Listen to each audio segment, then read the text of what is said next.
Blues now that Love Next Door has ended. There are so many slices of life and valuable lessons in the series that most viewers resonate with some characters.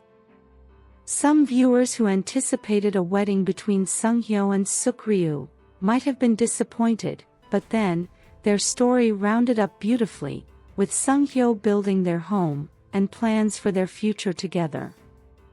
Where would they have lived had they immediately gotten married? Seok-Ryu's reason for asking for their wedding to be postponed was completely logical and understandable.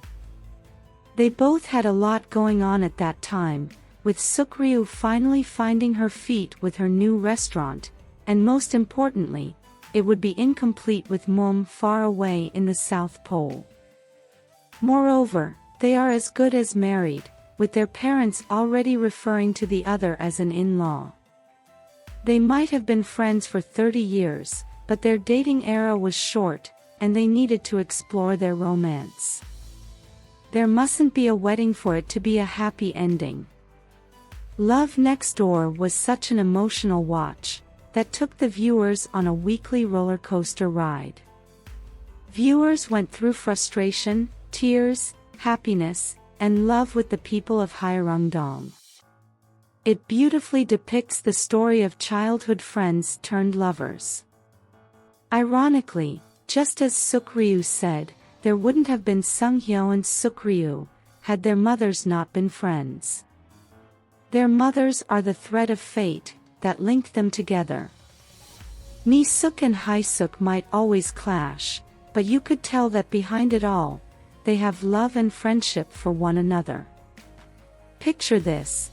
What if just as Mi-Suk's daughter Seok-Ryu and Hae-Suk's son, Seung-Hyo, who met because of their mothers, fell in love and are on the verge of getting married, have a child, and their child falls in love with Mom and Danho's child, just as they did, because of their friendship. Once again, Seok-Ryu hinted that she might have loved Seung-Hyo long before he loved her. As with childhood friendship, she couldn't recognize and define what she felt for Seung-Hyo then. But you could see it in how much she cared for him, by always going the extra mile for him.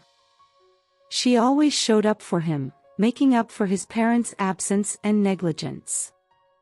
Did you notice the name of her restaurant? Rainbow Kitchen. If you recall, Seung-Hyo found it difficult to adjust to Korean dishes when they were little, but Seok-Ryu convinced him to have samgyeok, because it looks like a rainbow. Samgyeok became a special and meaningful dish to them. She made it for him when they were at odds with one another, as her way of winning him over, and also used it most beautifully to propose to him. It's beautiful that she named her restaurant Rainbow Kitchen, indicating how special and important Seung-Hyo is to her. What's more, it's commendable that she didn't only focus on her love life, but also found a meaning to her life, by catering to people who want to eat healthy, or are in a similar position where she was 3 years ago. Meanwhile, there are lots of lessons to be learned from the series. The first would be healthy friendship. The Lavender ladies might squabble, but their love and healthy friendship, which spanned 40 years, bled into their kids. You could see it in Seung-Hyo, Seok-Ryu, and Mom's friendship. They had a healthy blueprint to build from. The second would be healthy and non-toxic exes. At first, some viewers were frustrated with the introduction of both Seung-Hyo and Seok-Ryu's exes. However, they proved that not all exes are toxic.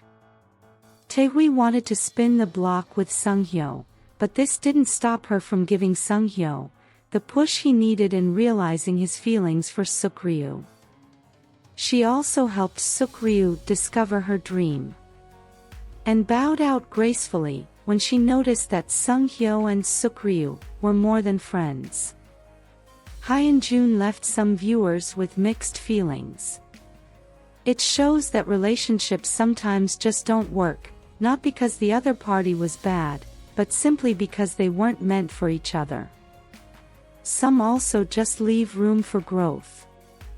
Hyun-jun loved Seok-Ryu completely, and stuck by her through the most difficult time in her life, but they weren't meant to be. Despite hoping to get Seok-Ryu back, he never resorted to dirty tricks.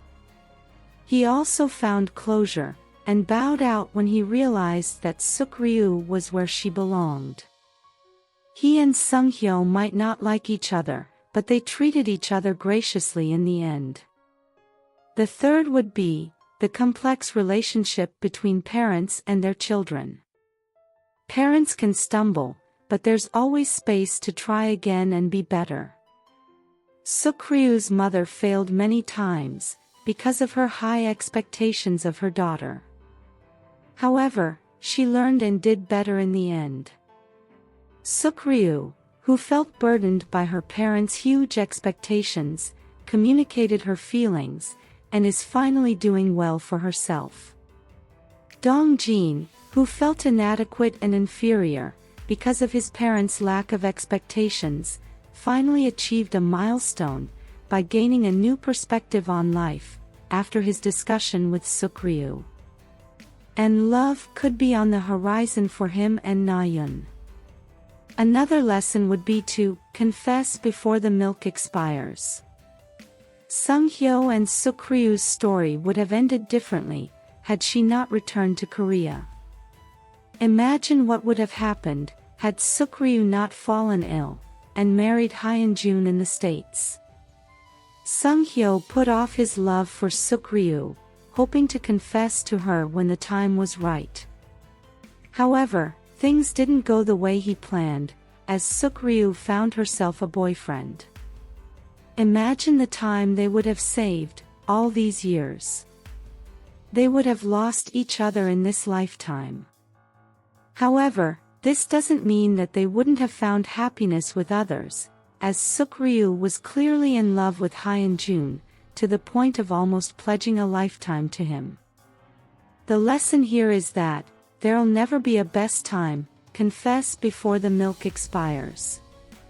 Moom and Danho's relationship was mature and beautiful. Thankfully, Moom didn't have to give up on either her career or love. Another lesson would be that being a single parent doesn't define your worth. It's not a flaw, it's life. Moom fell in love with Danho before she knew Yeondu wasn't his. She saw past what some would have deemed a flaw. Meanwhile, the Lavender friends are goals. Wish we could all have lifelong friends like them.